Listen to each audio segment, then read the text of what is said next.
अस्सलाम वालेकुम, this is Aqsa Mahmood and welcome to my channel. ये नेक्स्ट पार्सल है जो कि मैंने नहीं किया था। बेसिकली ये हस्बैंड को ज़रूरत थी, उन्होंने ही ऑर्डर किया था।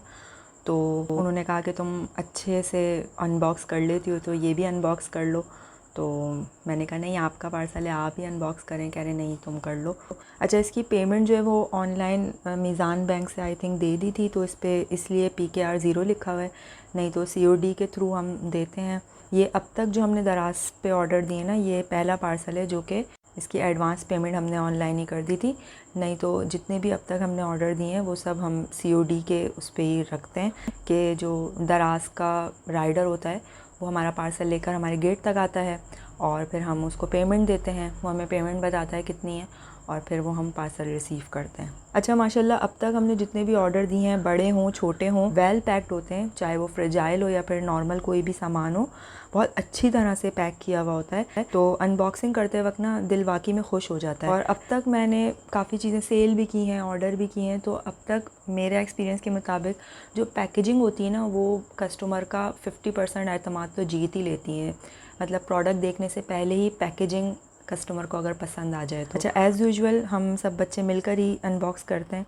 और अगर मैं अकेले भी करना चाहूँ कि वीडियो में वॉइस ओवर ना करना हो, लेकिन फिर भी माशाल्लाह सब बच्चे ही आ जाते हैं। अच्छी बात है, मुझे कोई इसमें शर्म की बात नहीं है। बच्चों के साथ मिलके और मज़ा आता है। बच्चों के लिए भी सरप्राइजिंग मोमेंट होता है और हम लोग बताते नहीं हैं कि इसके अंदर क्या है। तो जब खुलता है तो बच्चों के सामने ही वो जो एक्सप्रेशंस होते हैं ना, वो देखने के लायक होते हैं। बच्चे बहुत एक्साइटेड हो जाते हैं जब भी कोई नई चीज़ आती है और जब वो अनबॉक्स करते हैं ना खुद ही से। अच्छा जी, जैसे मैंने बताया कि वेल पैक था और इसका अपना बॉक्स नहीं था। ये वाइट बोर्ड मैंने हस्बैंड ने ऑर्डर किया था और बेसिकली ये मेरा भी था इरादा कि वाइट बोर्ड की एक ज़रूरत है, क्योंकि काफ़ी सारी चीज़ें हमें नोट करनी होती हैं। घर के नॉर्मल समझ लें कि ग्रॉसरीज़ वगैरह भी अगर मंगवानी हो। इसके अलावा बहुत सारे छोटे छोटे रोज़मर्रा के काम हैं जो कि मैं भी नोट डाउन करती हूँ, हस्बैंड भी करते हैं। कभी किसी पर्चे में कर लेते हैं, कभी डायरी में कर लेते हैं, इनके कभी हाथ पे भी लिख लेते हैं कि आज जो मेन काम है वो कौन कौन से हैं। तो मैं भी काफ़ी दिन से सोच रही थी कि एक बोर्ड हम ऑर्डर कर देते हैं। मेरा तो इरादा था कि एक छोटा सा बोर्ड होगा और वो हम कहीं पे हैंग कर देंगे, मार्कर साथ रख लेंगे। लेकिन फिर हस्बैंड का आइडिया था कि हम बड़ा ही ऑर्डर कर लेते हैं, बहुत बड़ा नहीं, नॉर्मल साइज़ का, कि वो बच्चे भी उसको यूटिलाइज़ कर लें, बच्चे भी उसमें कुछ सीख लें, कुछ लिख लें और हमारा काम तो हो ही जाएगा। तो इसीलिए फिर सारी ज़रूरतों को मद्देनज़र रखते हुए हमने फिर ये साइज़ ऑर्डर किया। और ना मैंने रिव्यूज़, जब मैं ऑर्डर करने के लिए रिसर्च कर रही थी ना, तो मैंने रिव्यूज़ देखे थे। तो जैसे आपको ये बोर्ड के चारों तरफ ब्लैक एजेस नज़र आ रहे हैं ना, तो वो उनमें नहीं थे। तो वो बड़े शार्प एजेस थे, जो रिव्यूज़ में लिखा हुआ भी था कि ये बच्चों के लिए बहुत ख़तरनाक हैं, कपड़े अटक सकते हैं और इवन के ज़ख्मी भी हो जाते हैं समटाइम्स, हाथ या कुछ भी।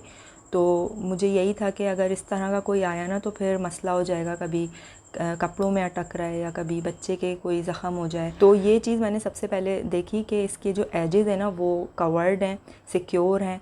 तो ये इससे मैं बड़ी सेटिस्फाई हुई। और बच्चे बड़े बेचैन थे कि मम्मा जल्दी से हमें मार्कर दे दें। मैंने कहा नहीं, पहले बिस्मिल्लाह लिख लेते हैं, बिस्मिल्लाह से स्टार्ट कर लेते हैं, ऐसी बच्चों को सिखाने के लिए। तो बच्चे भी फिर मान जाते हैं। तो बच्चों को थोड़ा बहुत हर वक्त सिखाना ही पड़ता रहता है कुछ ना कुछ। और इस वक्त वॉइस ओवर करते हुए ना मुझे इस कदर शदीद गर्मी लग रही है। मैं किचन में खड़ी हुई वॉइस ओवर कर रही हूँ और यहाँ पे पता नहीं कहाँ कोने खुदरे में झींगर बोल रहा है, पता नहीं वॉइस ओवर में वो आ रहा होगा या नहीं। इसकी प्राइस मैं बता देती हूँ। इसकी प्राइस आई थिंक 1000 है। मैं एक दफ़ा और कंफर्म करके यहाँ पे मेंशन कर दूँगी। मैंने हबी से पूछा था ऐसी, तो उन्होंने कहा था कि 1000 का है। अच्छा, इसके अलावा 500 600 के भी आ रहे थे, वो साइज़ में छोटे थे। और दूसरा ये कि जो मैंने एजेस की बात बताई ना, वो उस तरह के शार्प एजेस वाले थे। तो मुझे ऐसा लग रहा है कि हबी ने बहुत सोच समझ के सब चीज़ें देखते हुए ऑर्डर दिया है। और इसके अनबॉक्स करते ही बच्चों की बस लर्निंग स्टार्ट हो गई है। हफ्सा ने ABCD लिखना स्टार्ट कर दिया, D उल्टा लिख दिया है, जिस पे मैं क्लैपिंग कर रही थी। जब से लॉकडाउन लगा है ना, बच्चों ने किताबें खोल के नहीं देखी हैं, हफ्सा ने तो ख़ास तौर पे। उसका अभी स्कूल स्टार्ट हुआ था और 1 महीना भी नहीं गई और लॉकडाउन स्टार्ट हो गया। उसको तो बिल्कुल इंटरेस्ट नहीं हो रहा है कॉपीज़ और बुक्स में।